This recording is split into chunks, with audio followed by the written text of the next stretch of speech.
All right. Hi, Eddie. Hi, Kenzie. Oh, people are coming. Hi, Lydia. Hey, Lydia. Hey, Lydia.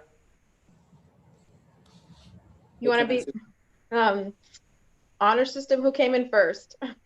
I think he did. I think he did. All right.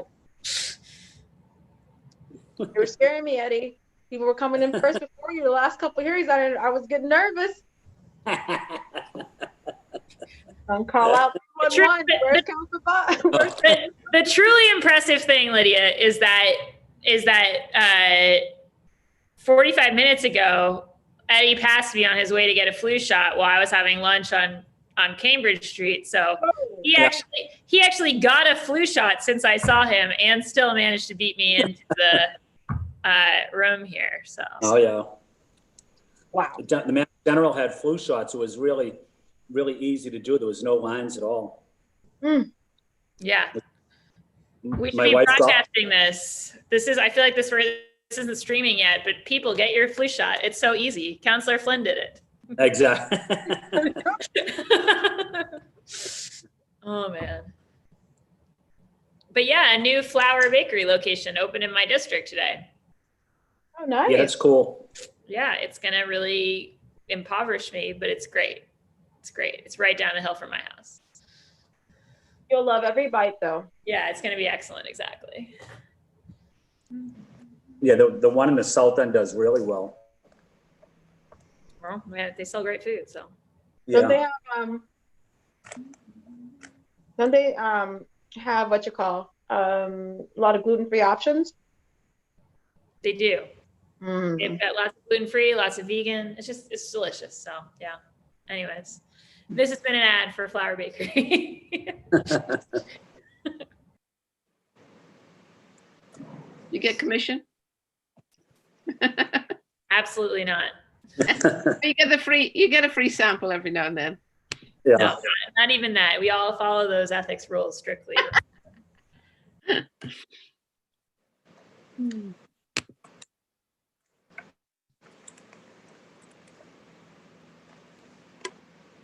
All right, everyone. It looks like we're live now. I'm just making sure I check in on participants. Counselor Braden has joined us.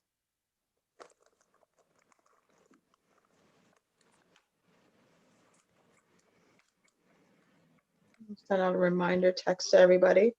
We have a lot to get done today, so.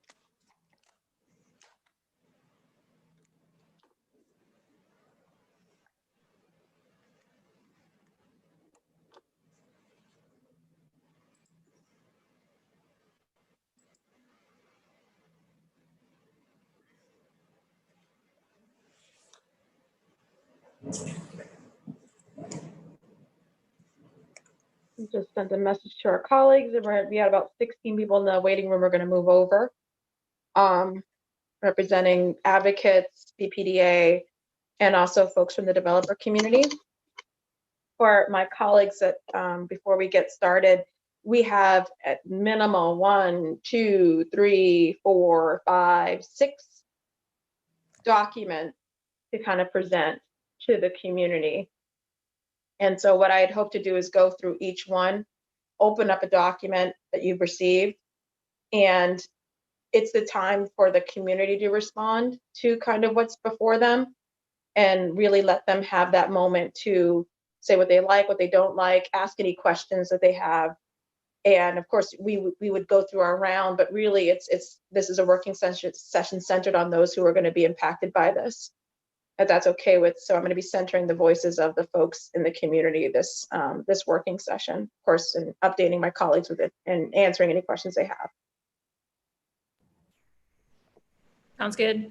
I've really appreciated the opportunity to discuss a bunch of these documents with you and the BPDA. So I think that makes good sense as an order of operations.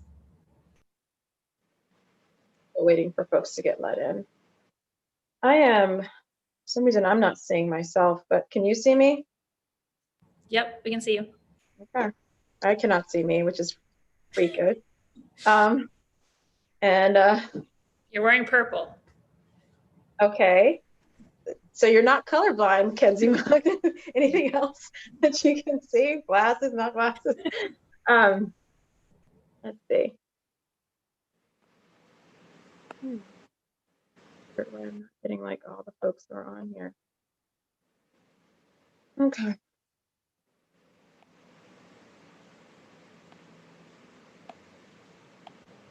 I'm not seeing everybody.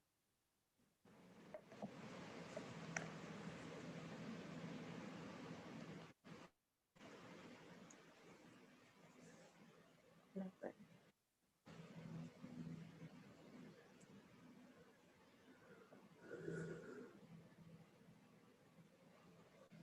I don't know, for some reason I can't see anybody. So I'm on Lydia, Michael. all right. Okay. Everyone, now I see suddenly. All right. Michael Flaherty just joined us.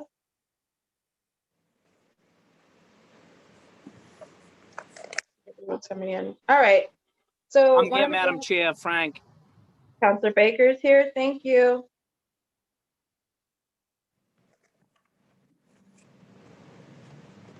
Checking one more time, going through.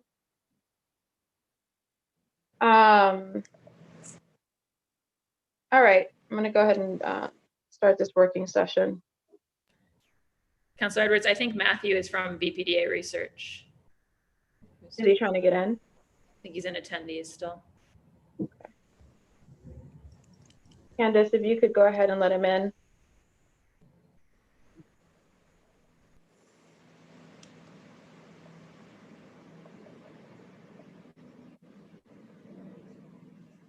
Everyone's in. Excellent. All right. Good afternoon, everyone. I'm City Councilor Lydia Edwards, Chair of the Committee on Government Operations.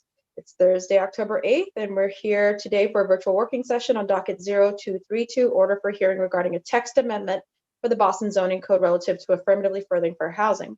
I'm the sponsor of this matter, and it was referred to the committee on January 29th. The committee held working sessions on this matter on February 27th, April 22nd, June 19th, and July 14th. These were all publicly available and noticed for all to participate in. In accordance with Governor Baker's March 12th executive order, we are modifying our meetings to acknowledge the public health crisis that we're in, but also to allow us to do our jobs. The public may watch this meeting via live stream at www.boston.gov/city-council-tv. Will also be rebroadcasted at a later date on Comcast 8, RCN 82, Verizon 1964.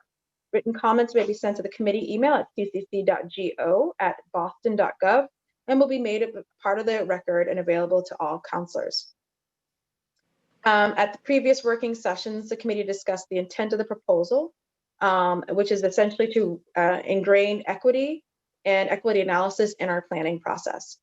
It is to make sure that we are planning for a city that is equitable and reflective of the diversity that we have, and really believe that having that enshrined in our zoning process is the best way to bring more stakeholders to the table to affirmatively further fair housing, which is a federal mandate that the city of Boston is under.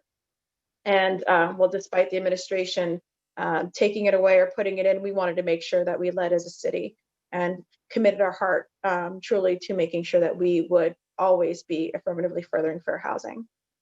We've had several working sessions and many internal conversations. And so what we felt was best for today is to present the end results of many of these documents to the public for their consumption and their comments and their questions. This is a working session, but it's really a point where we can have a true conversation about these documents. I can say I'm proud of the work that we've done together as council and as with the BPDA and with advocates. And I look forward to getting it done this year. The process to get it done involves the city council passing it out of the city council, and then the BPDA would ultimately file hopefully the city council's version of this with the BPDA for the board to pass, and then ultimately for the zoning commission to make part of the zoning code. So this is, again, very exciting. There's many, many aspects to this. Key components of this amendment include the actual amendment draft. To support that amendment, we have an assessment tool that developers and project proponents will have to fill out. To support that assessment tool, we are creating a committee who will analyze the assessment tool. They will also present to the developer a historical exclusion analysis, as well as a displacement analysis. And the factors for both of those we are going to present today for folks to look at. Essentially, the process would be for someone who wants to develop and they're using under Article 80 or PDA process. They would come in and they, along with having to file the normal documents, would also have to give an assessment tool to explain what they plan to do to affirmatively further for housing. The committee would look at what they plan to do. This is a new committee we're creating, and they would assess that and work with them and keep going back and forth, but also present to them, this is the community you're buying in, the historical exclusion of that community, as well as the displacement moment or crisis that that community is in. And this is where you chose to develop. This is the current history, as well as injury or concerns that we have. And the assessment tool and the committee are going to work with the developer to figure out how they create the healing and the planning that assess those needs as well. Ultimately, the developer will be able to move on from with the committee making a recommendation. That recommendation would be that they have committed, or that their package of mitigation, or that their plans are affirmatively furthering for housing. Therefore, the committee recommends that it goes on to the BPDA board and be further review from the BPDA.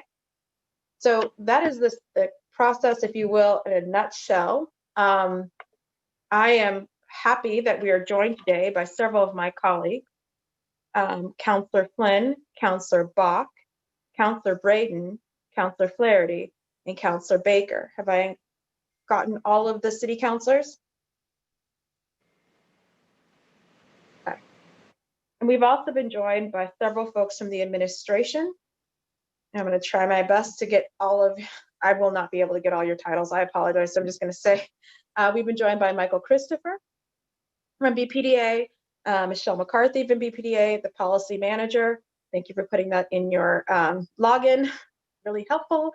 Sanal Gandhi from the BPDA, Lizzie Torres from the BPDA, and Matthew Reziger from the BPDA. Matthew Wishnoff and, oh, I'm sorry, Brian Glasscock from the BPDA, and I think I have everyone from the BPDA. Am I correct? Okay. Moving into other folks who are here today, we have been joined by Tamara Small from NIA. We've been joined by Nadine Cohen from Greater Boston Legal Services. We've been joined by, let's see, I think Matthew Wishnoff is also with Margaret Turner from Greater Boston Legal Services. Correct me if I'm wrong. And, oh, I'm sorry, Alvaro Lima. We've also been joined by Alvaro Lima from the BPDA and Tim Davis from DND. Did I get everyone else? I have also, from what I can recall, Hajar Logan is from the community, an advocate for fair housing. And those are the names and titles that I know of. If I didn't announce you, that's not for my lack of finding you important. It's either I couldn't read your name or I didn't know the organization. Everyone will have an opportunity to speak. And this is, again, an opportunity for the community to respond to the proposed amendment and the supporting documents in committee. We will take each document and we will go through. Council can ask whatever questions or thoughts, and then we will go right down the list of folks who may have questions or thoughts or suggestions. So I want to thank NIOP and Margaret Turner both actually turned in written kind of suggestions. So we might lead off with you guys kind of breaking down your thoughts on the amendment first. Okay. So for my colleagues, if you have any brief opening remarks, I will go in order of arrival. Councillor Flynn.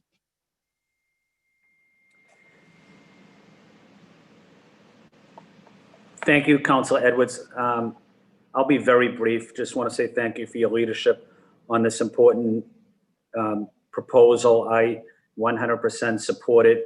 It's critical that we have a equity analysis as we're determining development projects in Boston. So Boston will always be a city of immigrants, of people that are struggling to afford a house or an apartment,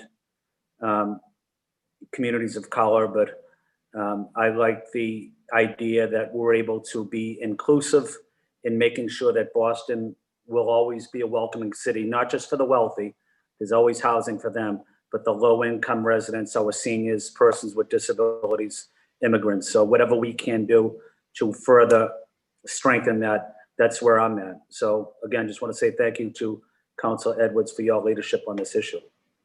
Thank you. Councillor Bach. Thank you, Madam Chair. I just really have been excited, genuinely just really excited to be part of this process. Hugely appreciate your leadership on this, and also all the folks at the BPDA and D&D, I know, who have done like a lot of work since we all were last together for a working session. And obviously we've been able to have conversations with them on that. And I'm excited to be back in this public forum today and talking with the advocates, many of whom can measure their work on this front in years, if not decades. And I really think that it's exciting in Boston at a time where the national government is going in a direction against fair housing, for us to be going in the opposite direction, to be actively talking about what it means to make the city's obligation, both legal and moral, to affirmatively further fair housing into something real. And then also to go down to brass tacks and say, okay, well, that's like a nice idea, but really, like, what does it mean for it to be real? What does it mean for it to be implementable and just consistent, something that we can really build into all of our processes. So I really appreciate the opportunity to work together with BPDA and D&D and your office and all the advocates on this. And I'm excited for the conversation today. So thanks so much. Thank you. Councillor Braden. Thank you, Madam Chair. I want to thank you for your leadership on this very important issue. It has been a long time coming, and I hope that we can advance this to its conclusion and make it a way that we evaluate fair housing in the city and use it as a tool to help us be a more equitable and inclusive city across in all of our neighborhoods across the city. So thank you so much. Thank you to everyone from the administration for being here today, and thanks for all the great work that you're doing. Thank you. Thank you. Councillor Flaherty.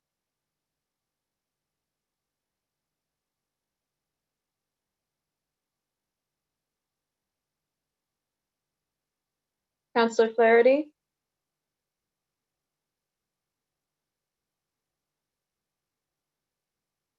Might have some technical difficulties. Councillor Baker.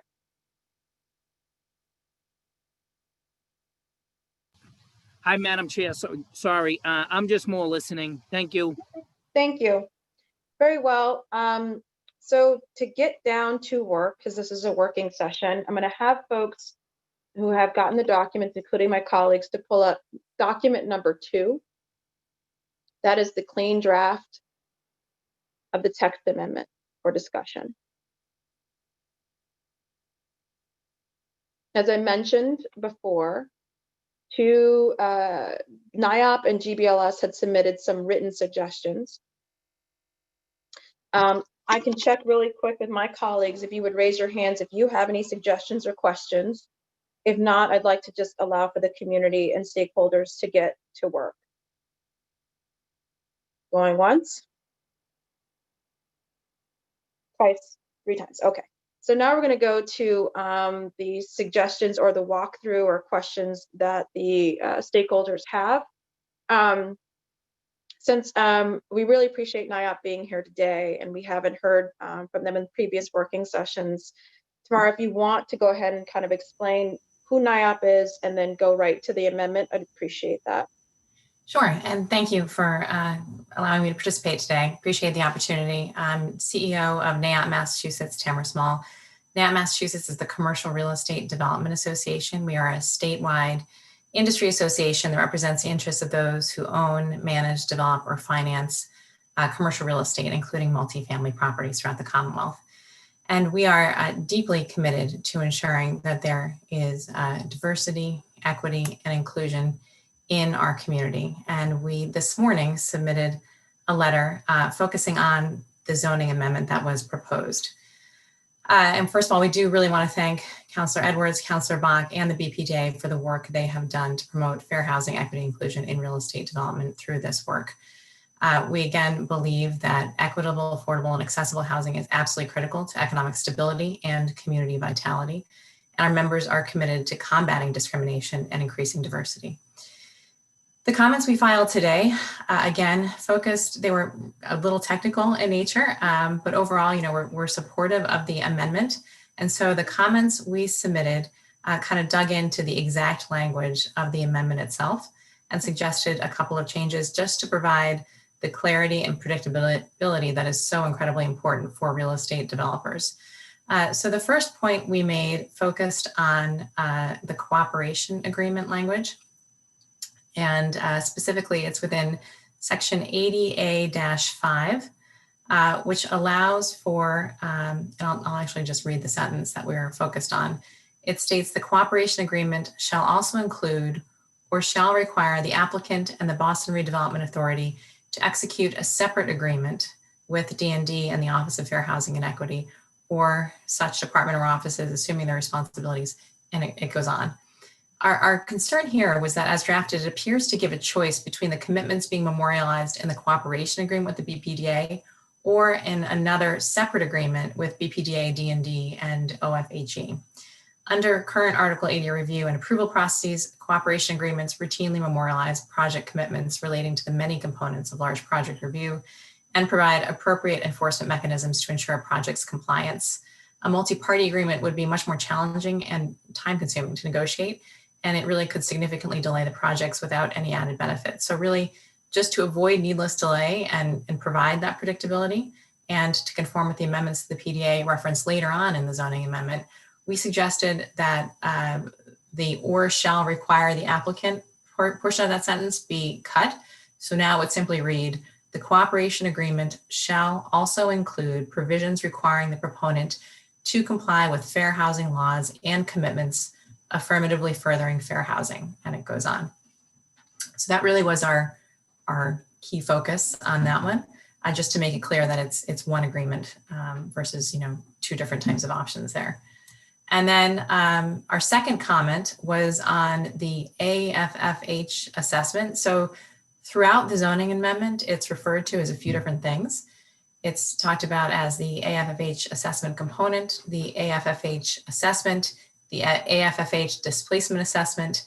It's kind of used in a number of different ways. So our recommendation there would be to avoid confusion. We suggest that the same phrase AFFH assessment be used consistently throughout the document. The third section of our comments that we submitted this morning focus on the review and approval of planned development area, development plans, or planned development area master plans. We obviously support the inclusion of AFFH assessments in the PDA plan review and approval process. The proposed amendments do require some revisions to ensure that clarity is there and to recognize that amendments to the PDA plans, many of which are often technical or minor in nature, may merit different treatment than initial PDA plans or more material amendments. So we suggested a couple of changes in there. I don't know if you want me to walk through those or if you have the language, if you have questions, but primarily, sorry, what was that? I said you're doing a great job summarizing and getting to the thing. You're doing a good job. So I'll keep going. Okay. Okay, so the proposed amendment provides a project seeking PDA master plan or development plan approval are required to comply with the assessment process, regardless of whether they are subject to Article 80B large project review. And we kind of talked about the fact that as a practical matter, nearly all PDA projects are subject to large project review. and will have complied with the AFFH assessment process immediately prior to or in conjunction with PDA plan submission and review. So we then decide to go on and suggest some edits that would provide, again, that clarity. In addition, we also want to make sure that projects meet AFFH goals by other reasonable measures described in the assessment. This addition is particularly necessary for commercial projects, which cannot further AFFH goals through the production of housing. So we kind of did a markup of the PDA master plans and development plans section that talks about if it hasn't already been satisfied as part of Article 80 large project review, then they shall submit such components along with the filing of the plan pursuant to Article 80C. That was that section. Then we went on to our second layer, sort of level of comments on PDA. And this talks about governing procedures for the adoption of PDA plans. It states, as currently drafted, that the BPDA shall approve, conditionally approve, or disapprove a PDA plan submitted by a project proponent for review, and in the case of approval, petition the Zoning Commission to approve the PDA plan no later than 60 days after its filing. The docket, however, the ordinance amends the existing language to read no sooner than 60 days. Unfortunately, it doesn't provide any outside time limit for approval, conditional approval, or disapproval. So this change to the timing for BPDA action creates a significantly indefinite review period. And this is not just for new PDA plans, but for amendments to existing PDA plans. This could also include those amendments that could be very minor in nature. And this really would create enormous uncertainty, not knowing when basically time is up. So in response to that, we proposed a change that would state now, instead of no sooner than 60 days, we change that to no later than 90 days after the BPDA has received PDA development plan or PDA master plan filed pursuant to blah, blah, blah. So that was that one. And then moving on, we talk about amending section 80C-7, amendment of plan development area plans.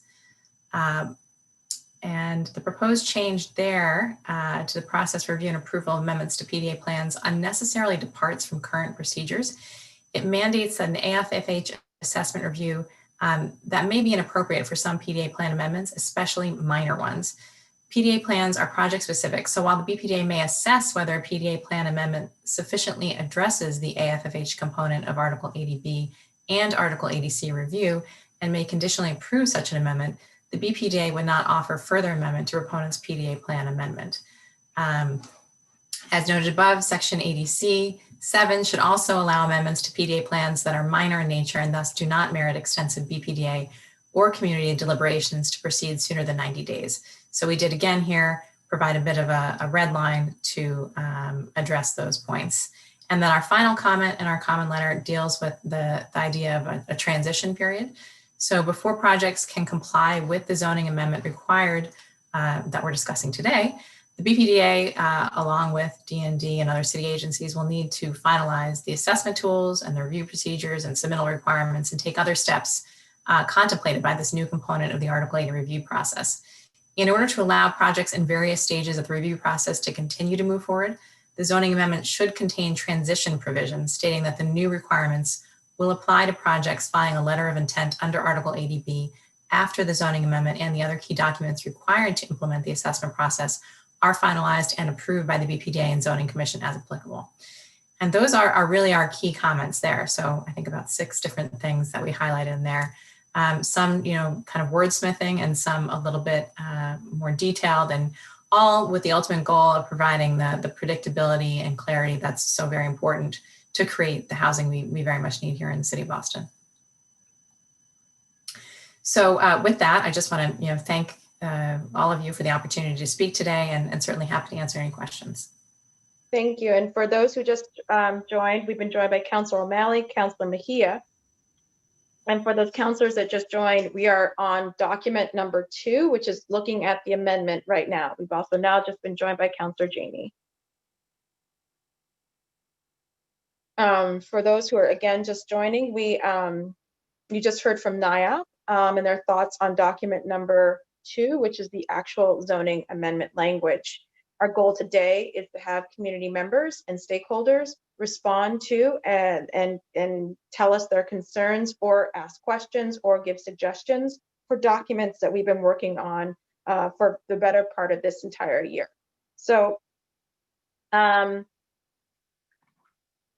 so with that being said, there had been 2 organizations that submitted suggestions, and I just had NIAP go through theirs.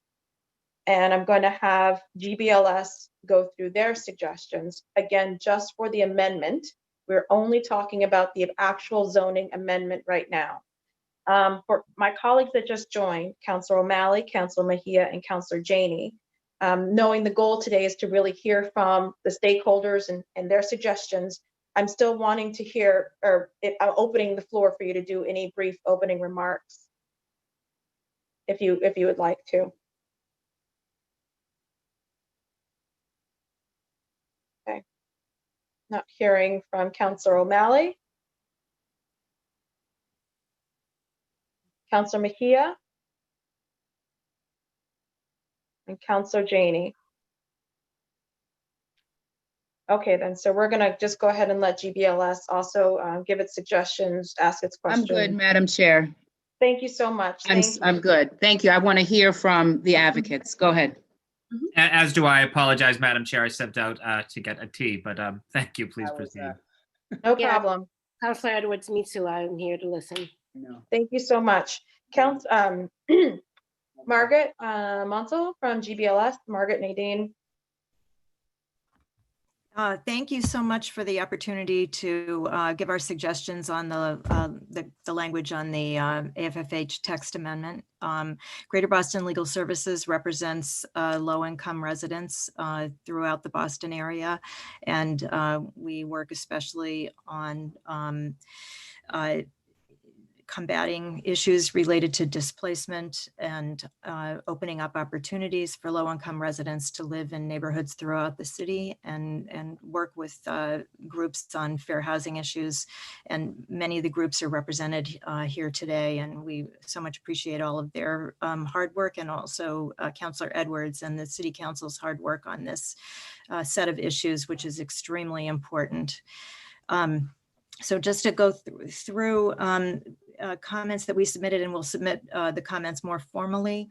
Of course, we're here because the Title VI of the Fair Housing Act includes the requirement of affirmatively furthering fair housing that was required of HUD and also of municipalities and other laws. And the initial comment is that the original draft of the AFFH zoning text amendment used the definition of affirmatively furthering fair housing that was developed during the Obama administration. And in this draft, some additional language has been added. The Obama administration language ends at the word opportunity, which is in the 7th line. And the reason for sticking with the Obama administration definition of affirmatively furthering fair housing is that those words had never been defined administratively before. The Obama administration recruited some very wonderful nationally known fair housing experts who looked through decades of fair housing law to develop this definition, and got comments from folks across the country.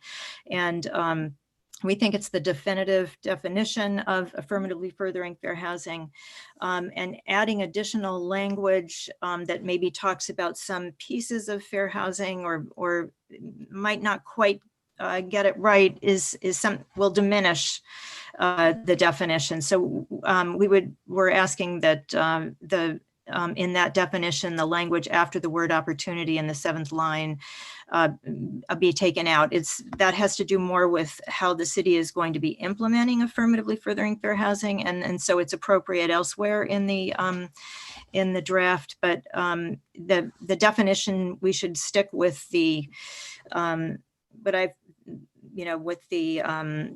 the most definitive definition of affirmatively furthering fair housing. Then in the definition of meaningful actions, one thing we note that this text amendment talks about affirmatively furthering fair housing in zoning in the development process. It would be wonderful at some point that to have affirmatively furthering fair housing be more expansive and not just in the development process of zoning and be expanded otherwise, other places and functions within city government. But this definition refers to significant decisions in the development process, and we suggest that it should say significant decisions and other actions in the development process, so that it's not, we're not talking about just limiting to decisions, but it could be things like, any other sorts of actions in the development process, inclusion of the community or enforcement or whatever other actions are required to affirmatively further fair housing. Also in that definition, we also suggest to delete the language after the words affirmatively furthers fair housing in the fourth line, for the same reason that we suggest leaving the affirmatively furthering fair housing definition as it was in the original draft, that the additional language only focuses on particular components of affirmatively furthering fair housing and sort of narrows it. So we would prefer just to use the term affirmatively furthering fair housing with all of the components that entails. On the issue of the definition of the Boston Interagency Fair Housing Development Committee, when we have discussed this with the folks from the community and our clients, there's a strong feeling that it's important for that agency to be subject to the open meeting laws, and that also that there be some public hearing requirements in the process that the agency uses, so that there is a opportunity for public comment and to understand, how the decision-making process is unfolding with that committee. I don't have any specific language to suggest on the definition, but just wanted to highlight that as an important part of how that committee should be set up. We have some relatively minor comments, but in the definition of protected classes, we think it's important before the words civil rights and fair housing laws, where it talks about protected classes pursuant to civil rights and fair housing laws, that specifically state federal, state, and local fair housing laws. So there's no misunderstanding that we are including not just Massachusetts Chapter 151B state law, but also Boston local law and federal law there. And on the definition of displacement risk analysis, we suggest editing the words slightly differently to and I'll include in written comments exactly how, but we're one of the concepts that we think is important is that affirmatively furthering fair housing isn't just looking at displacement, but it is also particularly looking at disproportionate displacement of members of protected classes.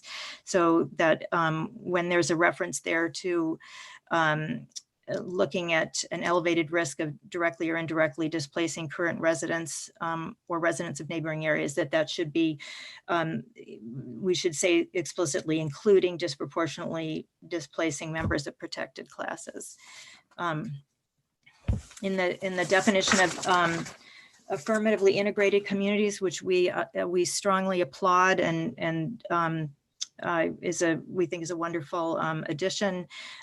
We suggested putting in some language at the beginning, this like the goal, that this is the goal of the city of Boston to create and preserve in the development process affirmatively integrated communities. So, in the development process, you want to both as you're envisioning new communities, you want to be envisioning communities that are affirmatively integrated. And if there are existing affirmatively integrated communities, you want to preserve those communities.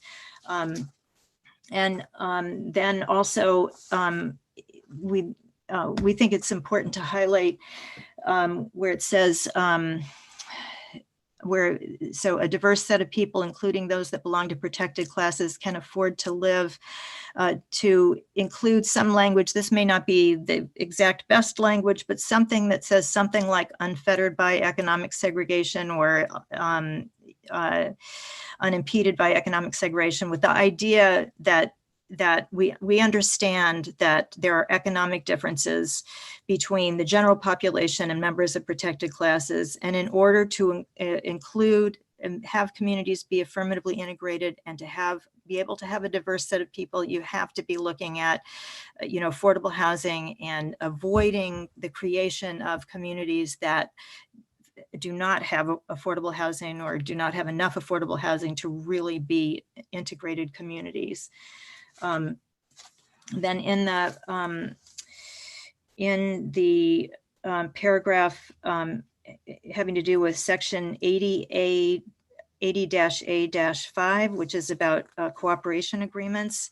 In that language, the language is terrific. The one thing is that it refers to, it says mitigation options within the AFFH assessment shall address affirmative marketing, the participation of protected classes, and strategies for promoting racially, ethnically, and economically integrated communities, and including but not limited to strategies to address affordability, prevention of displacement, and integration of communities facing language isolation or barriers.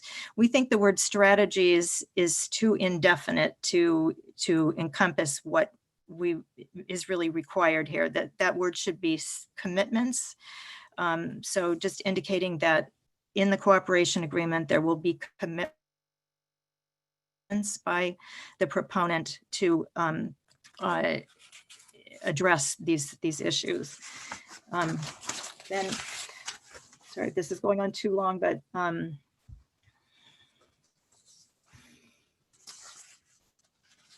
in the section 80B3 that has to do with the AFFH assessment component, we thought that it was important to include the words, so it's in an effort to affirmatively further fair housing, address the risk of displacement and the historic exclusion of protected classes from particular neighborhoods, that it's important to include the words, including the potential for disproportionate displacement of members of protected classes, as well as the risk of perpetuating or creating segregation that excludes members of protected classes because of a failure to ensure economic integration and diversity. That we think it's important to capture those concepts in that paragraph. In various places, the draft talks about looking to the analysis of impediments for guidance. And we're just noting that analysis of impediments is historically the way the city has developed policies around affirmatively furthering fair housing. When the Obama administration created their new regulation, they created the requirement for a new document called an assessment of fair housing. And even though the Obama administration's regulation is unfortunately suspended and hopefully temporarily, the city has, to its very, very great credit, and the BPDA as well, has been working with community members to develop an assessment of fair housing. So we think the word assessment of fair housing should be included there, so that the end product assessment of fair housing also is looked to in the context of this process.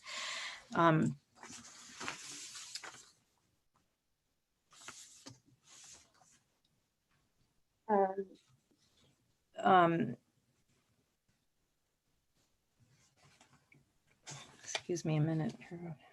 So there's similar, I don't know if you want, I have just a few more things, but there's similar concepts in different places. We have suggested adding language about disproportionately displacing members of protected classes, and also the idea of ensuring the inclusion of members of protected classes in areas that might otherwise be segregated if there's not some assurance of some economic diversity and affordability. Yeah, you don't need to go into those Yeah. specifics. I will note though, just looking at the one comment that you have, that it's wonderful you made the 60-day time period of waiting is actually just in direct, I would say, direct counter to NIAP kind of looking, or for the 90-day. It's basically, there are two different approaches. The language as proposed is a 60-day, shall not happen sooner than 60 days. GBLS thinks it's wonderful and thinks it's great. And then NIAP is saying that it doesn't really end the sentence. And so it's, they're thinking more of shall happen no later than 90 days. So that's, I just wanted to highlight that for folks. That's the difference. Right. NIAP's comments really didn't deal with a lot of the definitions. Theirs are strictly focused on the process. Could I just to say something about the issue of timing is, I would just note 60 days or even 90 days is a very short amount of time to accomplish what needs to be accomplished to incorporate affirmatively furthering fair housing. And it has been, for example, very difficult for the city and BPDA to incorporate members of the community who are not English speakers. And, it is important to extend the period of time. Even if you you say that there has to be some specific time limit, it needs to be much longer than 90 days. Thank you very much for the opportunity to make our suggestions. I appreciate that. Honestly, both groups putting in work and getting down to making this happen. And I do want to acknowledge that and just repeat again and amplify NIAP's commitment to the spirit of this amendment and having it done.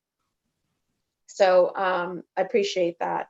In terms of other folks who, and I know BPDA, I'm sure you have a lot of responses to this, but in order to allow, I think, for folks to give all their opinions, I'm really going to kind of close myself down, Councillor Bach too, and the BPDA, and really ask to the folks who are not in those categories of aforementioned folks, do they have any other thoughts or suggestions or questions about the zoning amendment, those in the community?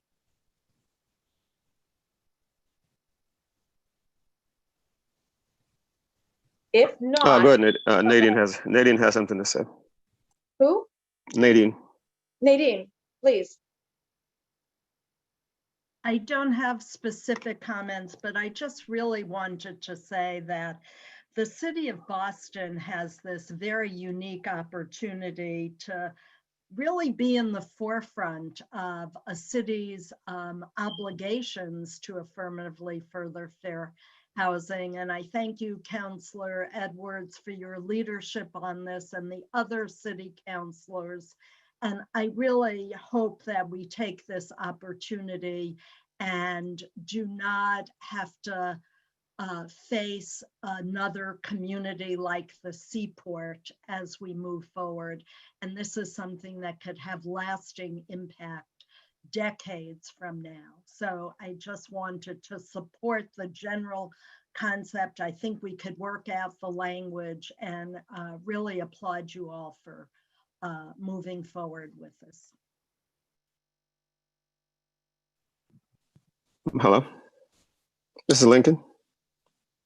Can you hear me? Yes, we can.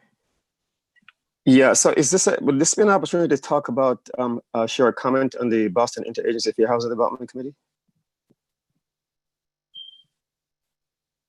Not yet, Okay, just the all right. amendment. Okay, thanks.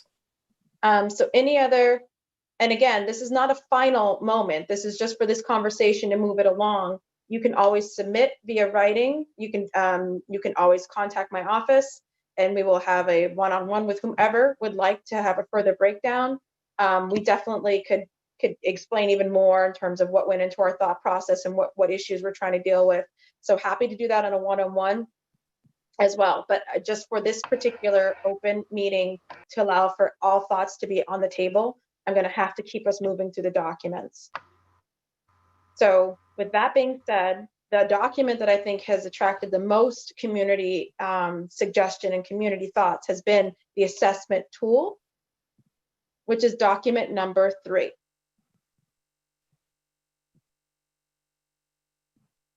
This is the tool that the developers would fill out when they submit, when they come into the door saying we want to do or build whatever building under Article 80, PDA, whatever. This is the document. And this, I honestly have to say, had the most community back and forth and excitement, honestly.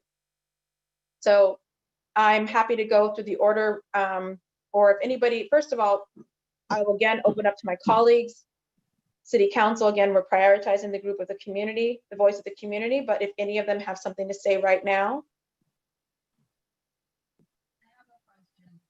I see you, Hajar, but I'm just making sure the counselors, okay. Julia Mejia has something to say. No, I have, it's a question. I'm Okay. trying to be really mindful of the space that I'm in. I'm just curious, is this the part where we're gonna be able to ask questions around accountability, like a dashboard for BPTA? Is this the section that we're going to start talking about now, or not? I'm just curious. We're not going to talk about that right now. I will put a pin in that to talk about once we've gone through the documents and suggestions such as that for accountability. Is that okay? Yeah, no, I just want to make sure that I want to be appropriate. I appreciate that. I will put that down to discuss the dashboard. Very well. Okay, so going in for the advocates that are here, again, dealing with this particular document, you're free to raise your blue hands. And I saw Hajar raise her physical hand. And I know, Tamara, you said you had some thoughts in a previous email about the assessment tool, or NIOP did? No? We will, yeah. I think today we just focused. You will. You don't have them now. That's fine. We just focused our comments on the amendment, but we'll get written comments to you on the other stuff. Okay, thank you very much. So Hajar, I'll start with you and everybody else who has a written or has a thought right now, again, about this tool. Before you go, let me break it very quickly down. This is a tool that we use by developers to explain who they are, how they're approaching the community, and how they are going to affirmatively further for housing. This tool is necessary to have it all in writing. I also think it's a guiding tool for a lot of developers who may not know, honestly, how to do this and have not asked themselves these questions about were there tenants there before, how were they asked to leave, did they leave forcibly through eviction, how has their process helped or not helped people stay in the community. It looks at commercial displacement. It looks at all sorts of ways in which they're basically asked to help heal. Along with this document, when this is returned, they will be getting an assessment, and we'll look at this, the historic exclusion and also displacement. But right now, this is kind of the survey given to the developers that they will respond to. Okay, so Hajar, you had some thoughts. I did. I wanted to know if we could look at the intervention tools later on in the I discussion cannot as barely well. hear you. I barely hear you. I wanted to know if we could look at the intervention tools in document number 4, I think it's 4, later on in our conversation as well. Oh yeah, absolutely. Okay. That will come up with the committee discussion. Committee and intervention tools will come up together. Okay, thank you. You're welcome. Okay, so it's document number 3, right? Correct. And so I just wanted to look at section 2E. 2E. So I just wanted to ask if we could look at when leases or tenant at will agreements, which ones of those exist at the time of purchase, particularly looking at tenant at will agreements. And then the second is number 2 from the bottom. So number 2 from F. Acceptable plans to provide to tenants to assure housing stability. And if we could sort of clarify that so that developers know what is acceptable for assuring housing stability. Okay.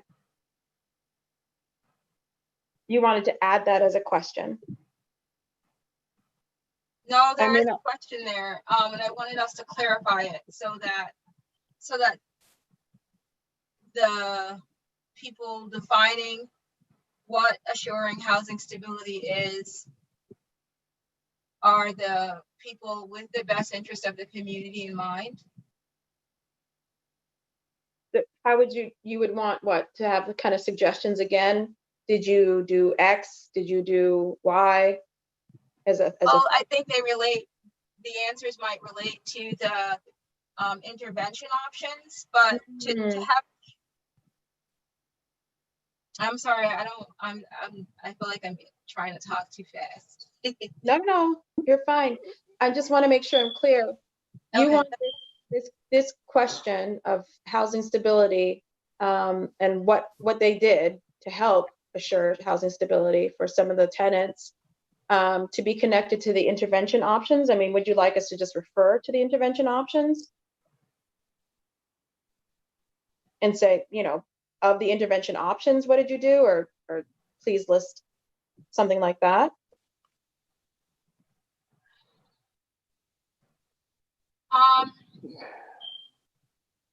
Yeah, I think we need to provide developers with a narrower set of tools that they could use to provide suitable intervention options for housing stability. So if we are asking for types of temporary or permanent relocation assistance and financial assistance, that might work itself out in a different way in an RFP process. But we should make sure that once we start reviewing under the Article 80 process, that developers have a specific way of providing to tenants to assure housing stability. Okay. Make those specific to the goals of affirmatively furthering fair housing. Okay. And so I don't have specifics right now, but thank you for asking the question, and we'll see what we can do. Absolutely. I see Margaret's raised her hand, and anyone else from before I get to Margaret for your second comment, Margaret, I'm just making sure someone who hasn't spoken first at all may ask questions as well. Okay, go ahead, Margaret. Oh, and then Kathy, and then Margaret. Kathy? Yeah, I just want to say something general, I think, which I'm not supposed to say, but I'm going to. This is just a really important tool. And I am just really thrilled about this tool and this whole process, and just feel so hopeful.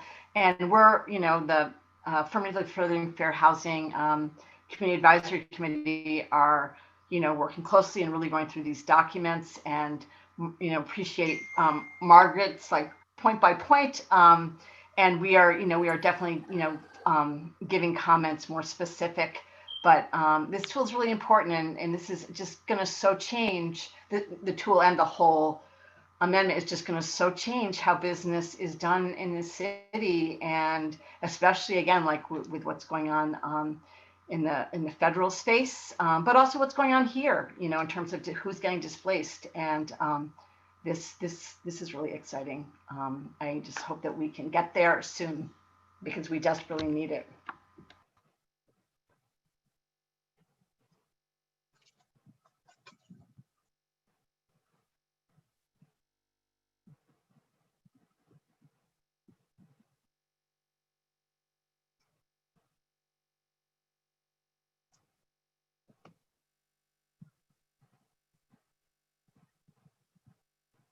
Hello? Is it just me, or is it frozen?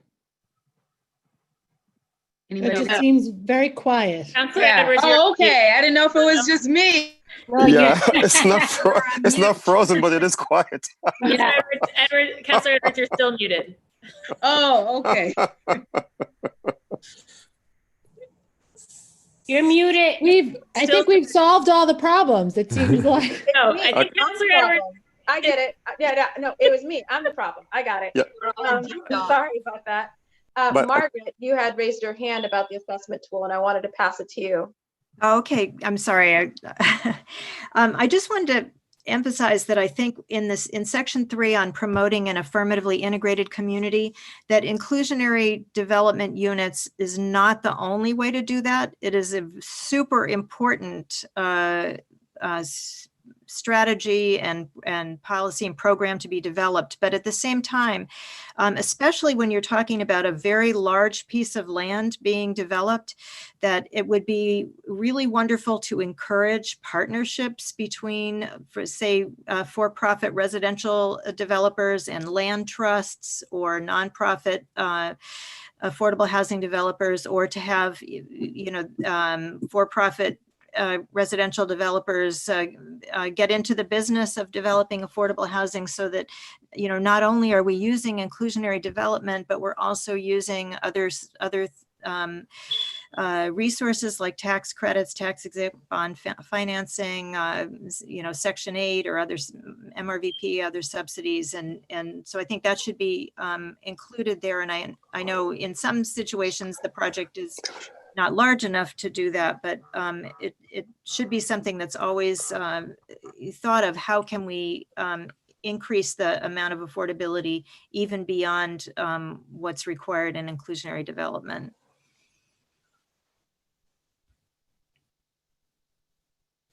Agreed. I think, and this is where I will turn to Sanal to make sure I'm clear on this, but a lot of those suggestions we have with the committee that are beyond IDP and will be encouraged by the committee, but maybe it makes sense to make reference to those lists that the committee has, the marketing, the supplemental, the Article 80, because it's a comprehensive list in another document that we might want to refer to, that they could look to.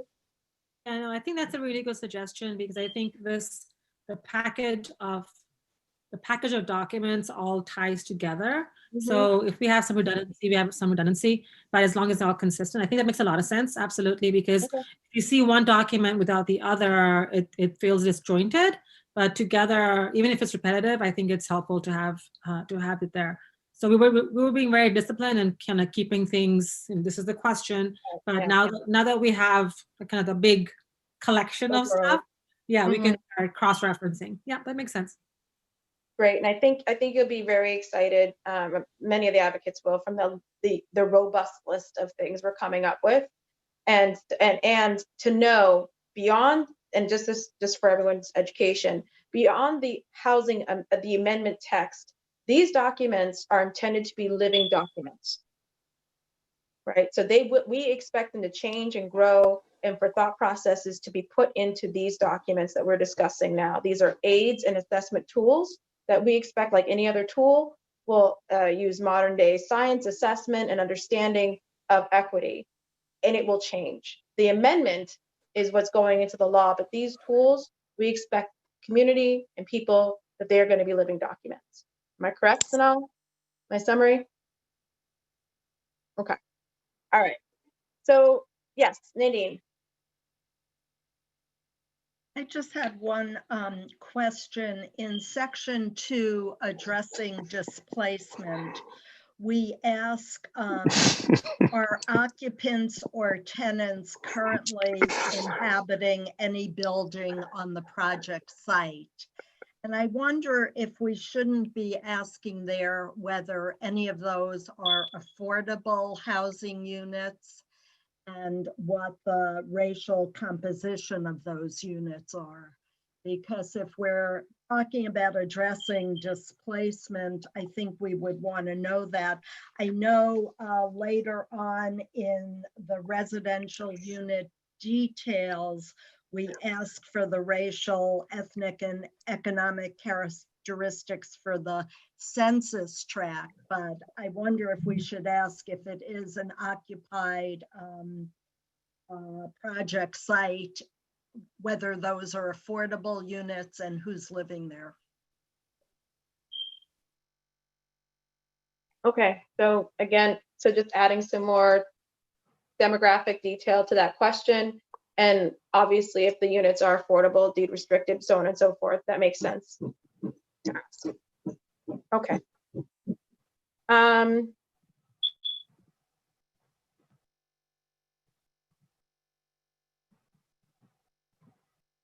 Madam Chair, you're muted again. Just testing to make sure you understood how Zoom worked. My apologies. I was just checking if there's any other thoughts on the assessment tool right now. We are going to now move to the committee document describing the committee that will be assessing these tools and working with the developer and all of the options, intervention options that will be presented. I shouldn't say all, many of them. I'm sure there's going to be thoughts that we can come up with one day. So that is document number 4.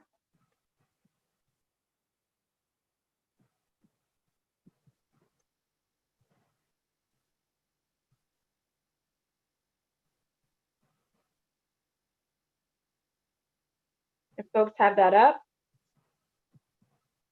you will see in this document, it describes essentially the process, kind of outlines it to give everyone kind of a 30,000-foot view for how this will go through.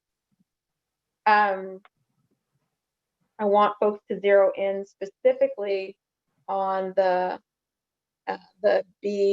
BIFDC review. That's what's really new.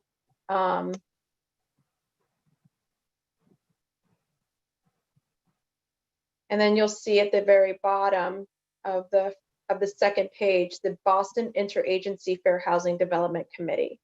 And this is the description of it. I want to give credit where credit is due to Councillor Bach, especially for her creativity in this. I will acknowledge my first thought was, "You're out of your mind, they'll never do it." I think that's a quote. But she said, no, keep pushing, and to her credit. So I just wanted to acknowledge that for Councillor Bach. So this is a committee based off of the Article 37 process, where interagencies sit down and look at the environmental impact of projects. And this was a real creative approach to looking at the affirmatively furthering fair housing and civil rights impacts of projects as well. You will see that the agency is comprised of representatives from the Office of Fair Housing and Equity, Department of DND, the Mayor's Commission with Persons with Disabilities, the BPDA, BHA. It will be eventually including the Office of Equity as soon as that office is formally ratified and becomes a formal part of the city government, which requires the mayor to send that office over to the city council so that we can go ahead and make that office real. But we look forward to it being included in here as well. So that's the committee. And then you have certain recommendations and thoughts the committee will look at. But essentially, this is not a vote. And I want that to be clear, because a lot of advocates thought this was a committee that's going to take a separate vote and say pass, not pass. This is a process and a conversation. Ultimately, the committee makes a recommendation to go forward, or it doesn't, depending on how the back and forth goes with the developer.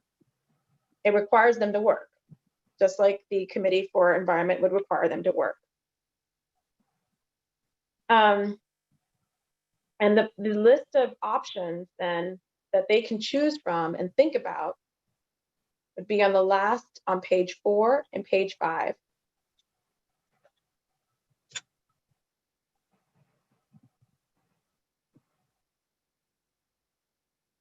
And before that, actually, just to go through the recommendations for approval shall be based on the following standards. I should go through that. A determination that the proposed project or PDA meets the affirmatively AFFH housing standard with an analysis of how the goals will be met. The determination that the benefit to members of protected classes and advancement of the goal has been met. A determination that the proposed project or PDA will not result in the direct involuntary displacement of existing residents who are members of protected classes in the proposed project. A determination that if the proposed project or PDA does not meet the AFFH standards additionally measured shall be required. Does not meet them, additional measures shall be required. So these are a lot of the discussions that you wanted to have with the assessment tool. This is where this is going to happen on these standards. So you can look at the composition of the committee, the standards that they have, and all this long, I think, great list of intervention options that they're supposed to look at. And we're going to add what you said, Margaret. I think it was land trusts and cooperative tax, LIHTC, Section 8. I think Section 8's in there.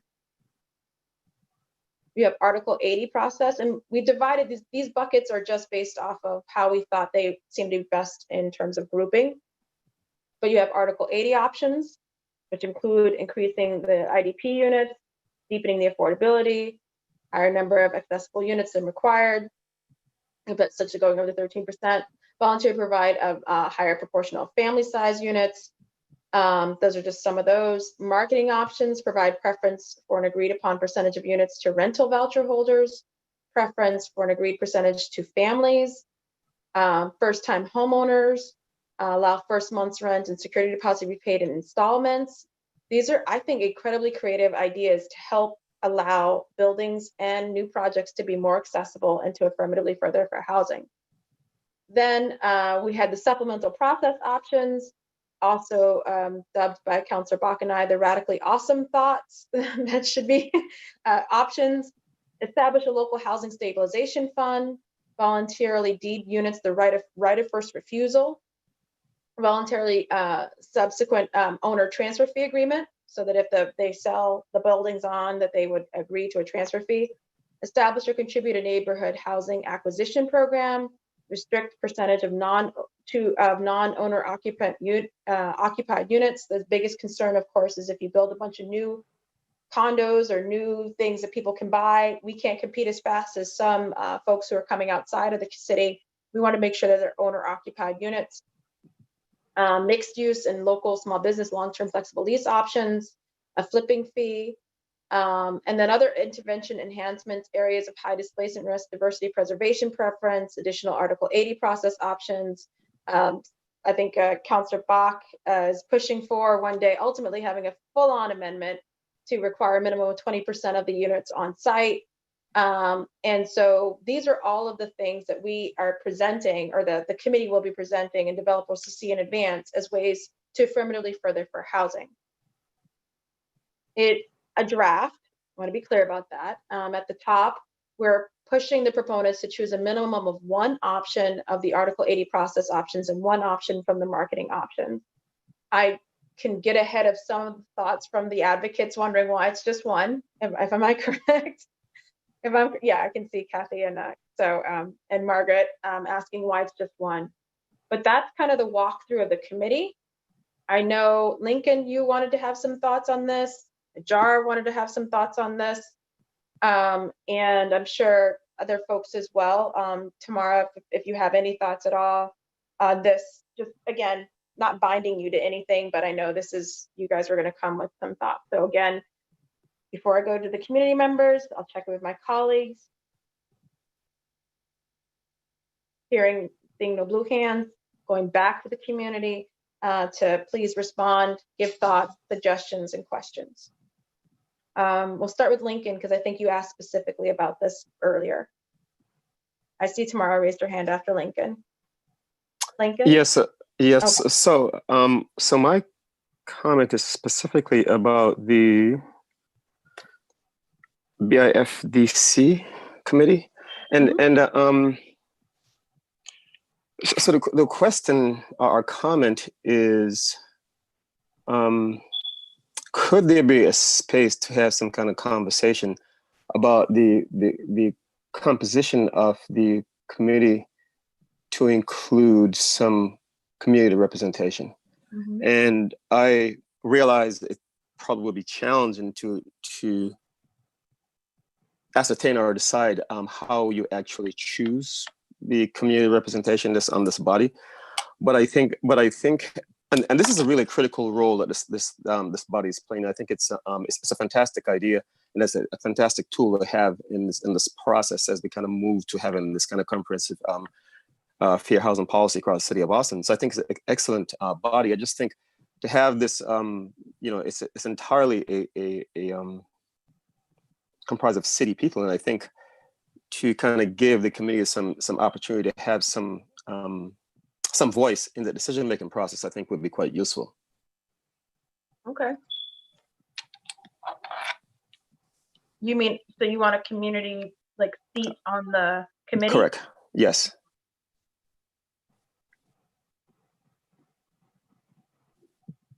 One of the thoughts suggested in GBLS's memo was open meeting, or that the meetings would be accessible by the public, and also that there would be a hearing or a presentation of the end results, so that at least the public could be part of this process.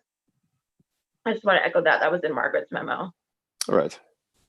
I think acknowledging it's probably hard to balance who in the community. That would be a challenge. I agree.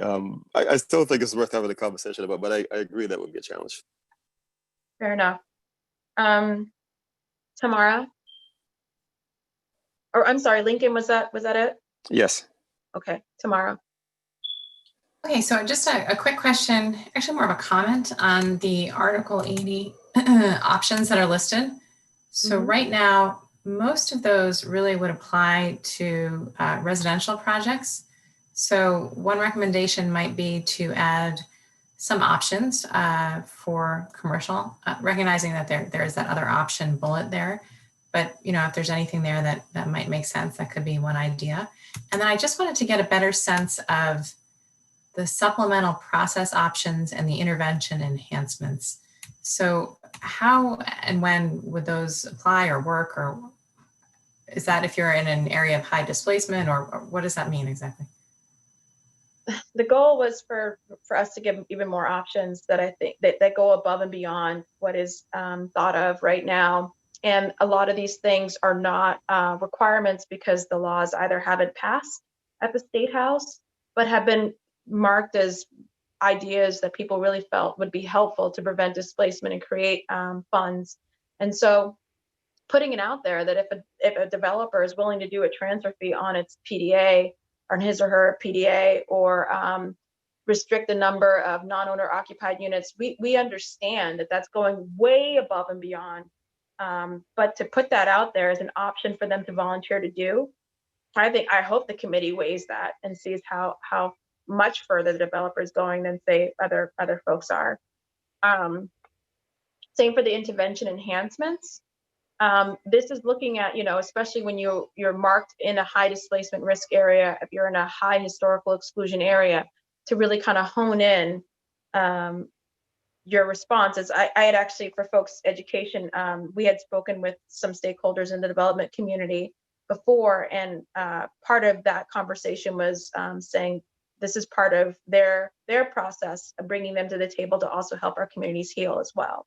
And so this was bringing them in an organized way, we felt, to help prevent displacement. All of us have a part to play in affirmatively furthering fair housing. So this is helpful, we think, in helping them perform their part. Any other questions, Tamara? Just on the Article 80 options, again, just the recommendation to add maybe a couple things specific to commercial if possible, but that's it. Okay. And like I said, we'll be submitting detailed comments on everything in the coming weeks. Thank you. Hajar?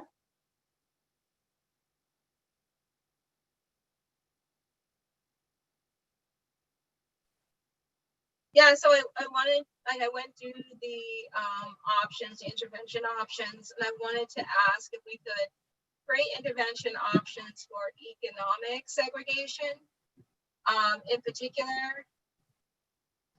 And then also if we could create a standard, if we're going to create a table that or a committee that looks at fair housing and applies fair housing, we need to set a benchmark for when fair housing affirmatively furthering fair housing goals are achieved. And while the developers are choosing from these options, there isn't anything here that specifically gives them a place to strive toward. And I would like to see us define where they have met a standard. Are you thinking something like a point system or a minimum of each kind of bucket? But I get your point. It's what are we kind of pushing them to do, right? Yeah, I think it should relate to the neighborhood that they're building in, and it should relate to the rights of protected classes within that neighborhood or those neighborhoods that the project site is. I still think that the plan development area designation should come with benchmarks for meeting fair housing standards, in addition to all the zoning variances that happen. To define a plan designated area, there should be guidelines and stipulations for meeting fair housing standards. Right. So that's, yeah, go ahead. No, go ahead. I'm sorry. I was coughing. No, I was going to move on to something else. So if you had something to say. In this document? Yes, and in this process. Go ahead. There is a real skepticism within many of Boston's neighborhoods that any of these processes actually work. And so it is important to provide public access so that the process is deemed as credible. I appreciate that. It's a healthy form of skepticism because, well, our processes have resulted in some pretty horrific things for neighborhoods. So I think that's no one's going to sit here and pretend that it's been all roses and that we don't have a segregated economically and racial city today. So I acknowledge, I don't think anyone would deny that we have some work to do. So I appreciate you for uplifting that and also acknowledging too, there's been decades of people trying to do the work and have felt that their efforts, their thoughts have either been ignored or passed on paper and then subsequently forgotten. So a lot of that feeling of not being heard and this won't work has been built upon from a lot of people putting their heart and souls into trying to change things and being rebuffed.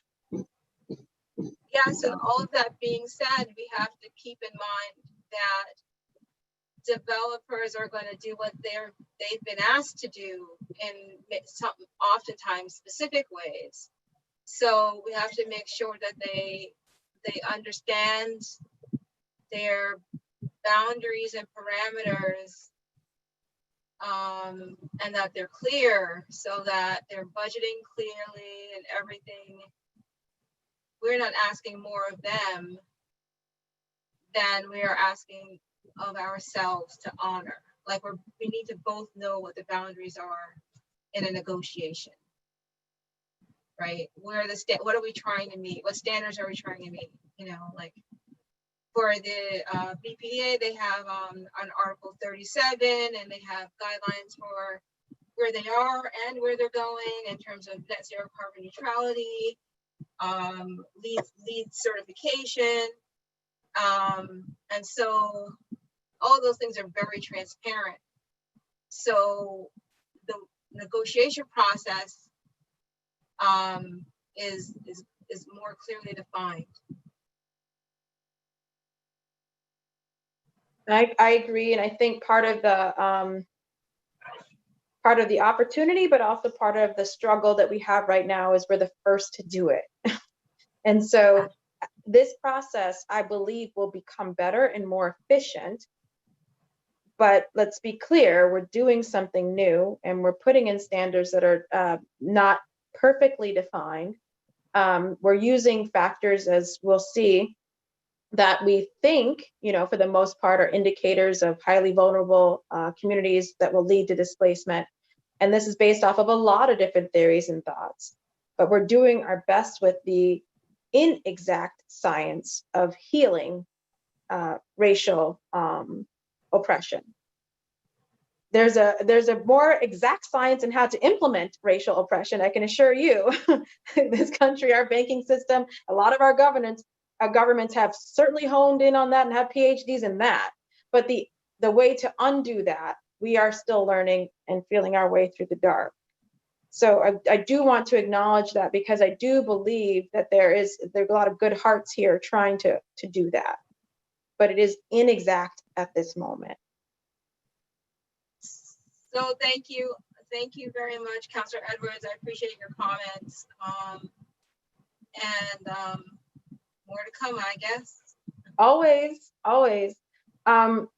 Also, I think someone had raised their hand. Oh, Councilor Bach raised her hand. Yes, and Madam Chair, I'll keep these very brief. It was just in response to a few of the things Hajar commented on. I just wanted to say, I think what we're coming to next is some of the report and context that the BPDA plans to give to filers. But I think she's absolutely right that we have to be matching the kinds of interventions we're asking people to do with the type of context they're stepping into. And I think that's part of the committee's role. I also think it is part of the committee's role to ask folks to scale up what they're doing depending on the scale of the project. And as you alluded to, I'm strongly of the mind that we should just be making 20% of IDP the minimum for planned development areas where we're typically creating a lot of value through the upzoning of a large area. I've expressed that, I'm expressing that again now strongly. I've expressed that to the BPDA and to others. But I think the point that, of course, we need to be doing this, and the committee needs to see it as its charge to do this, where, like, in the context of both where the project is and the scale of the project is important. And I also just wanted to say to Hajar that one of the things that some of us had discussed is the idea of, like, as the committee and as this process moves forward, sort of developing some kind of a guideline document akin to what D&D's recently done. D&D's asking its affordable housing developers to be a little more aggressive on the implementation of green standards. And so they actually put together like a guideline booklet to kind of help everybody understand what that looked like, because people thought it was prohibitively expensive and impossible. And then actually, once you understand it, it's much more doable than sometimes, especially your smaller developers, might realize. And so I think that just there's a similar opportunity perhaps here as the process evolves. So, thank you, Madam Chair, and thanks for letting me insert myself there. No, Councilor Mejia has raised her hand. Yes, Councilor Edwards, I just have a quick question, and I'm just curious as to whether or not this will be some language that will be fit in any of this. But I'm just curious, when people are developing housing in our neighborhoods, oftentimes the people who live on a certain block, the property taxes increase for those folks who are living in the area. And I'm just curious about where that would fit in terms of, like, if we're furthering fair housing. I don't know, maybe that's not, I'm just trying to figure out where, if any, language would exist to help support and protect people who are homeowners and live in certain neighborhoods where there's going to be development happening, so that we're not displacing folks by increasing their property taxes. Is that fair or unfair? Or no, I don't know. That's absolutely fair, and that's an analysis that we can certainly look at. So where does that belong is your question, right? The impact. That's why I love working with you, because you know how to understand exactly what I'm trying to say, and I appreciate the fact that you always know how to translate for me. Yes, I want to know where it lands.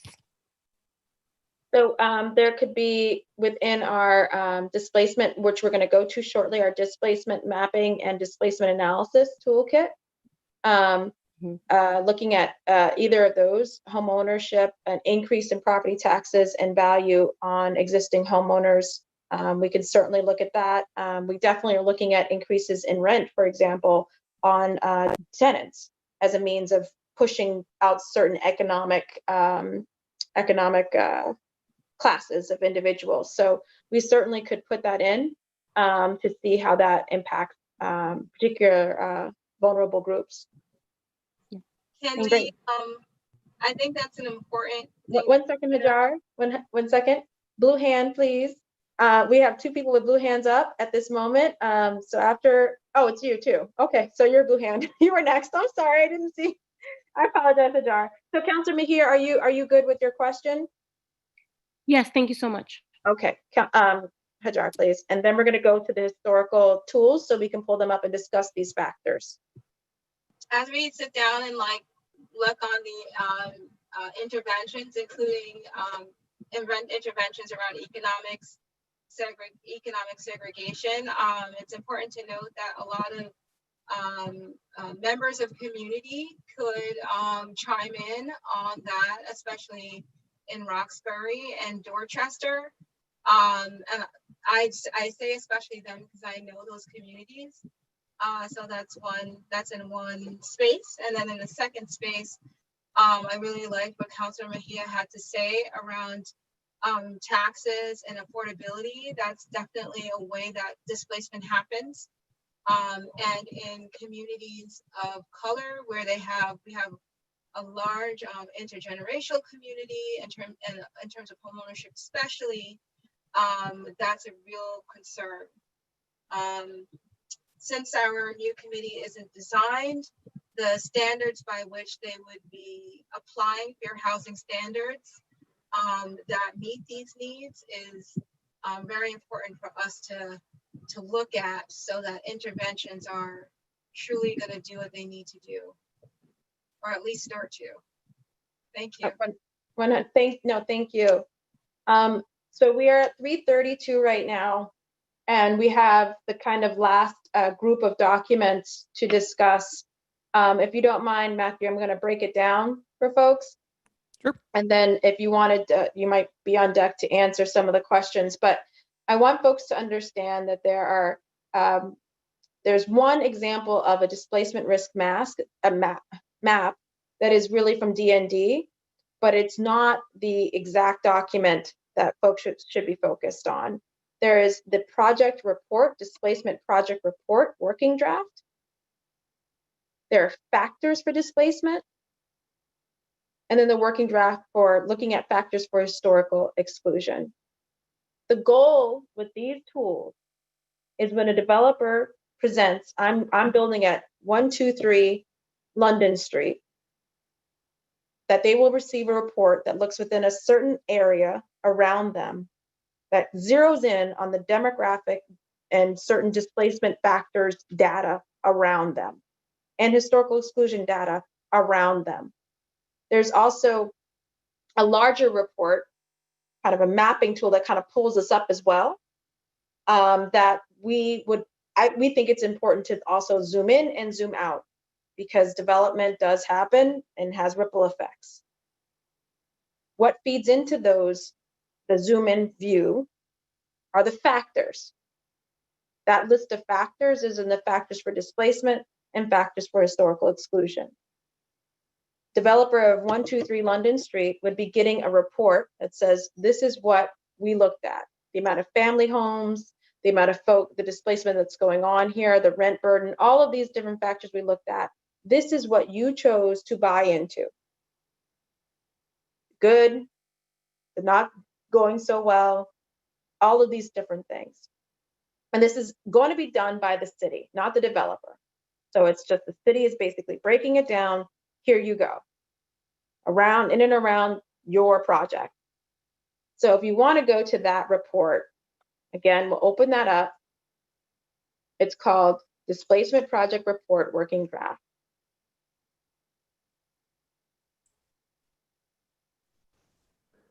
It's a working draft, so there are certain aspects of this. This is not set in stone. A quarter-mile buffer is just an example of, we needed to, if we're zoning or honing in, we need a certain area at which to look at. We can't just go neighborhood specific because there, as you know, there's even segregation within neighborhoods. So what's happening in one side of East Boston could be completely different from another side of East Boston. So it's important to bring it down to a certain geographic area.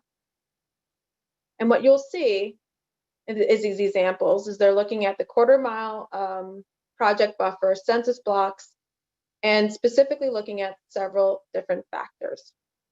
Total households, the population, race and ethnicity, number of households spending more than 50% of their income on rent, number of households spending 30% on their income on rent, looking at the family type, looking at the family size, mix of units, and so on and so forth. And what this does is it takes their project area and compares it with the rest of Boston. One thing I might suggest is for this report to also take the project area, Boston, and the proposed design of the project as a comparison. Does that make sense? So if we say your project area has 2 or 3 bedrooms or mostly family housing, your project is mostly, just so you can see the difference. Does that make sense? Yes. So it goes, yeah, okay. Income bucket. It looks at all of these different kinds of things that explain or at least kind of present the neighborhood as it is. And there are factors, again, that lead into that. Those factors are on the second document called Factors for Displacement Mapping Working Draft. And I apologize if I'm breaking it down too far, Mahia, you let me know. But these are all different factors that folks are looking at. This is not an exhausted list. We can add more to it that can indicate vulnerabilities or displacement of a neighborhood or an area. And then at the bottom, you see there's kind of a map that brings it up a little bit to show kind of the displacement when you assess those kind of factors into a larger map. So we can stay on this one for the next 10 or so, 15 minutes, and then we can go to historic exclusion, or if it makes sense, we can just go through historic exclusion, then we just talk about all the factors at once. But I want people to understand, I know some may overlap, but we really want to talk about displacement kind of bucket and historic exclusion kind of bucket. So anyone particularly married to doing it either way? You want to just go through historic exclusion right now? Okay. So then there's the historic exclusion. And I want people to understand, why is it important to look at historic exclusion? We understand displacement is more of a right now current concern, and people are building right now, but it's really important to understand the neighborhoods that they inherited and why.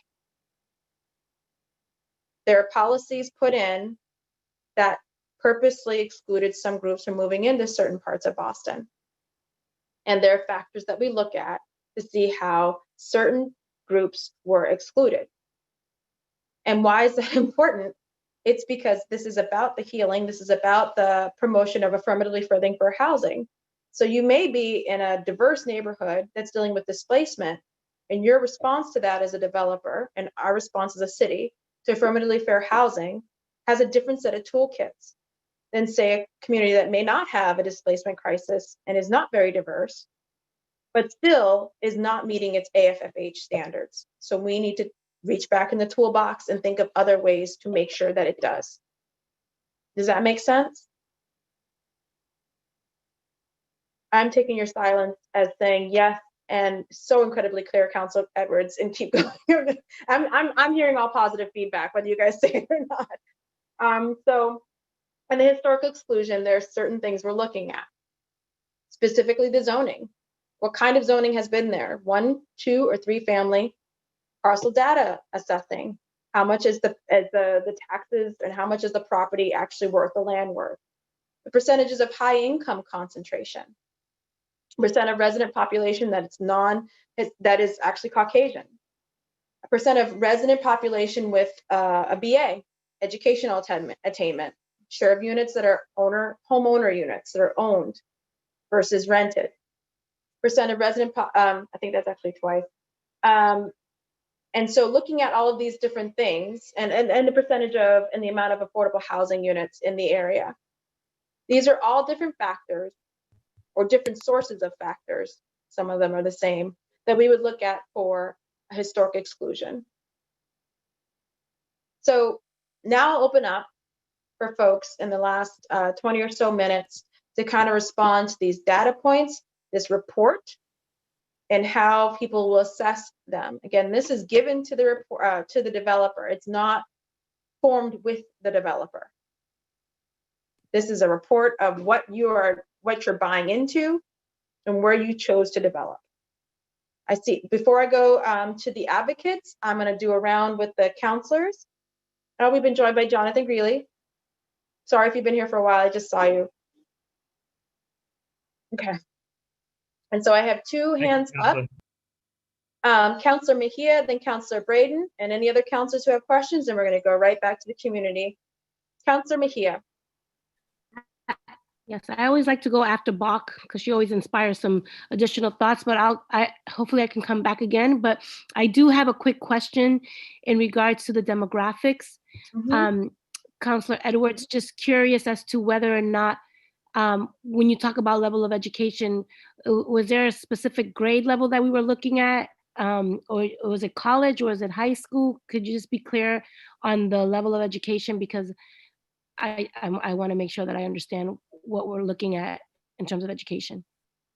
So we're looking at, and this is specifically in the historic exclusion area.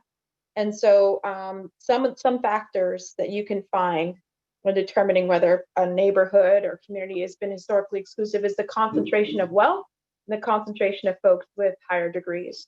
And so that's what we were looking at for the determination of whether this is a historically exclusive area. Versus a lot of folks with GEDs or folks who haven't attained high school degrees, they might be highly concentrated in an area that we would consider displacement prone. Okay, thank you for that clarification. Are you good, Counselor Mejia? Yeah, for now, yes, thank you. Yeah, there's no rush. That's what we looked at for BAs as a higher education. That's all. So, I know, yeah. Counselor Bach. I see you. No, slow down, Bach. It's my turn. Slow So your roll, Bach. No, yeah, I would just advocate. There's other hands raised before Counselor Bach. Trying to organically contribute to Counselor Mejia's question. I was just gonna advocate that when we think about education. Skip Counselor Braden because she raised her hand and was in line, but that's okay. Skip Counselor Braden. Well, okay. Counselor, I'm just trying to move this as fast. We got 15 minutes, and I did want to pick one issue. Am I on? Yes. I view all of this through the lens of Brighton, and I really, one metric we look at out here is the declining numbers of owner-occupied homes. Mm-hmm. And even though the value of housing has increased here, it's actually a factor in economic exclusion, because folks who were able to purchase a home 25 years ago, there's no way in hell they can afford to buy a home here anymore. This used to be a working class, middle class neighborhood, and we have a lot of speculative investment in our family homes, and I think that it's a complicated mix. But I think that the home ownership metric is an important thing to look at as well. Mm-hmm. I also feel that economic exclusion, because we have a neighborhood that has a lot of absentee landlords who buy up family homes and rent them out to students who can afford to rent as a group, can afford to pay much more than a family can. We are finding a massively declining number of families in our neighborhood, and those lower income families who are here are having to double up or triple up to be able to afford to live in the neighborhood. The other concern I have is that we are rezoning. I'm thinking also about a displacement of small businesses, maybe in the light industry sector, because we are rezoning areas that would have been places where a small business could have afforded to work and set up, and they are being excluded because our areas that were zoned for light industry are now being developed for more luxury residential. And the people who lived in that area and the people who worked in that area are being moved, are being displaced. So those are all, I don't have good metrics on any of this, but this is just sort of anecdotal observations in the neighborhood. But it is a big concern for me. Those are great options and metrics. I'm sure that we can consider adding the percentage of owner occupied versus, owned but not occupied units. That's hard to track, I know, but it's usually tracked through the tax, the taxes, through the tax homeowner tax relief. Then there's also the decreasing number of families as well, like looking at how many percentages of families, not just household size, but how many households have families in them. And then small businesses as well, the displacement of small businesses. So these are all factors that we're asking to be considered. Tamara Small had raised her hand, but before I go to you, Tamara, I'm going to go to Councillor Bach to finish the conversation with Councillor Mejia, if that's okay. Sorry, Councillor Edwards, I'll be very brief. I was just going to say to Councillor Mejia that I think it's worth noting that the BPDA research team here, they pulled the reason it looks like those same metrics show up twice is because they pulled the data from 2000 and then also the data from 2014 to 2018. And that's because really what we look for with historic exclusion is sort of places where, frankly, like, wealthy white kind of community enclaves have endured over time, right? Where there's a bunch of structural reasons between zoning and other things that those were both created and that also they've ossified. So just wanted to raise that's part of what's being conveyed in the historical exclusion map, is that kind of endurance through time of this type of dynamic. Thank you. So Tamara Small. Sure, yeah, this is just a sort of a basic question. Where are these? I've never seen these documents before. So is there a place online where they are posted, or is there some kind of working group place? Because I think this is something we'd obviously like to see and provide comments on. Yeah, no, literally just got them. So, I mean, this is something that the city has created this week for the working session and for this conversation. So they're not available online because they're not used yet. They're all working drafts of these documents. Okay, so how did everybody get them then? I guess is my question. Oh, because they sent them to me and then in advance of this working session so that people would have access to them. But it's just been emailed. Oh, to me. Okay, great. I will take a look. Thank you very much. Yeah. So again, because they're drafts and we don't want things online that aren't being used and it could radically change. We love your feedback. Thank you. These are brand new. This is to the credit. I think this was a Councillor Bach BPDA combo wonderful kind of assessment tool put in. And I recall, I think it's great the city's taking the lead in doing that analysis. I have hands raised from, there's two actually. Oh, no, Margaret Turner. Margaret, go ahead. Yes, thank you. I just want to express that this is very wonderful. It's just such tremendous work and thought.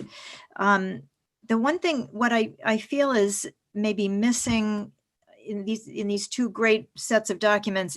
There needs to maybe be a third, which is the question of prospective exclusion, where you're looking at if there's a piece of undeveloped land and there's a development proposal, you know, are we setting up a way to analyze that to determine whether the neighborhood or community that is going to be created will be segregated? And maybe that gets looked at somewhere else in this process, but it does feel to me like, you know, those don't come up as often as other kinds of development proposals, but are extremely important when they do. And it feels like there should be some metrics around that. Or maybe you would say they're included someplace else, but it feels to me like that's a very important analysis to do. So Margaret, could you be talking about 161 acre open land potential project by any chance in your analysis and thoughts? And I don't say that to make fun of this. I think that's the question is, what tools or toolkits could we have had in advance of a Suffolk Downs, or if there's another Suffolk Downs to come down the pike? Am I correct, Margaret? That's the question. Absolutely. So that it's right off the bat there, the minute there's a proposal or thought of a proposal, there's an analysis that happens and a determination of what needs to be done. Absolutely. So right now, it would seem that the straining mechanism would be through this amendment. You know, he's gonna propose what he's gonna build, which they would, and then the assessment tool would kind of break down all of the things. Now, a lot of the assessment tool is about what exists or doesn't, but that's why it's so important that how you're going to further and create inclusive and affirmatively integrated communities question section of the assessment tool is vital. So when you end up with a open area place or incredibly low densely populated place, let's say it's a whole section, or let's say for some reason I make up another section of whatever of land that becomes part purchased and needs to be looked at. I think the Bayside Center, Expo Center might be an example, right? What straining mechanisms are we going to run that assessment through so that the end result is an affirmatively integrated community? And I thought we were doing that through this process and through the amendment design and through these tools. But the question I think you're having is, but these tools only apply if there's people living there now, right? Or they have historic exclusion, right? Right. Would it make sense, and this is my question to the BPDA, to when you have those kinds of commercial developments or flips to residential or new communities, to just expand the circle of your report? To expand the, you know, the report right now is a 1/4 mile. So if you were to expand the circle and look at the entire, I don't know, the area and do an historically exclusive and, you know, displacement risk for the entire, or for a larger area around it. That's one question. Does it make sense to kind of just be as creative as possible right now and come up with minimum zoning that affirmatively further favors housing on those kind of empty, large opportunities? You just get ahead of it and go ahead and write it down. If in the rare event or in the time where we have X over a certain amount of size and there's nobody living there, or it's commercial and there's no one, you know, it's just buildings, but they're not residential, wouldn't it be great, or would it make sense for the BPDA to just go ahead and get ahead of it and say, like, as Councilor Bach is proposing, it's 20% from jump, it's all these different things, because there's nobody here. We can actually be more aggressive with the zoning to affirmatively further for housing. So we can certainly look at that. This is this is all really, really great feedback and great input. That's learning lessons from from what we've been doing, the recent history is really, really important. So we can certainly take a look at that. And thank you for your comment, Margaret. That's very helpful. Councilor Bach? Oh yeah, I was just going to say, basically what you just said, just that I think obviously the logic of this should be that it pushes out some perimeter past a PDA that's large enough to not be a dot, but it's really its own like zone. But so that I think when you're talking about those comparisons that we saw in report metrics, like about family sizes and whatever, that like, you know, in Suffolk Downs, you would have been talking about East Boston contexts, right? Even regardless of the exact, like that you ought to design the tool that way. So that's how you end up talking. I just wanted to raise Councilor Edwards.